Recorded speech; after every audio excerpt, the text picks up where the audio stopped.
Saya Nurfudinia, selanjutnya akan menjelaskan mengenai opini publik yang bisa mendukung eksistensi dari lembaga sosial dan lembaga politik. Nah, di sini saya akan menjelaskan mengenai contoh-contohnya. Untuk yang pertama yaitu contoh lembaga sosial yang saya angkat yaitu ormas. Salah satu ormas yang ada di Indonesia yaitu Ormas Keagamaan NU atau Nahdlatul Ulama.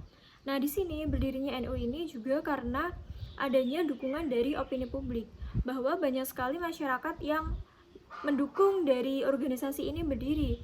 Awal mulanya yaitu dari musyawarah para kiai yang hingga bisa menghasilkan sebuah keputusan bahwa didirikannya sebuah organisasi kemasyarakatan dan keagamaan NU ini. Nah, hingga saat ini organisasi ini bisa berdiri dan bisa masih eksis, yaitu karena masih adanya dukungan dari opini publik. Masih banyak publik yang mendukung dan bisa merespon baik kepada organisasi masyarakat ini. Dibuktikan dengan banyaknya dari kalangan masyarakat yang masih dalam ruang lingkup dari ormas ini. Nah, yang kedua yaitu YLBHI. Nah, YLBHI ini merupakan salah satu dari LSM ya, jadi lembaga sosial. Nah, YLBHI ini yaitu Yayasan Lembaga Bantuan Hukum. Nah, yayasan ini mereka menaungi LBH yang ada di Indonesia. Nah, di sini berdirinya YLBHI ini juga didukung oleh opini publik. Nah, buktinya sampai sekarang pun YLBHI ini masih tetap eksis. Kenapa? Karena publik masih beranggapan dan masih mempunyai pendapat bahwa YLBHI ini masih bisa menyuarakan masalah masyarakat tentang hukum, dan YLBHI ini juga mampu untuk menaungi masyarakat yang buta akan hukum. Nah, yang ketiga yaitu dari partai politik. Salah satu partai politik yang kita angkat di sini yaitu Partai Golkar.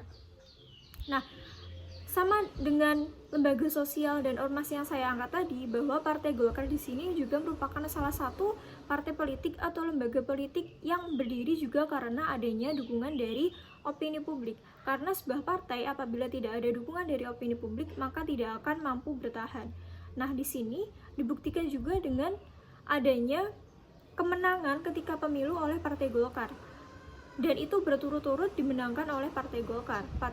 Partai ini mendapat dukungan suara terbanyak dari masyarakat. Nah, sayangnya ketika Presiden Soeharto sudah tidak menjadi presiden lagi, partai ini mengalami kemunduran.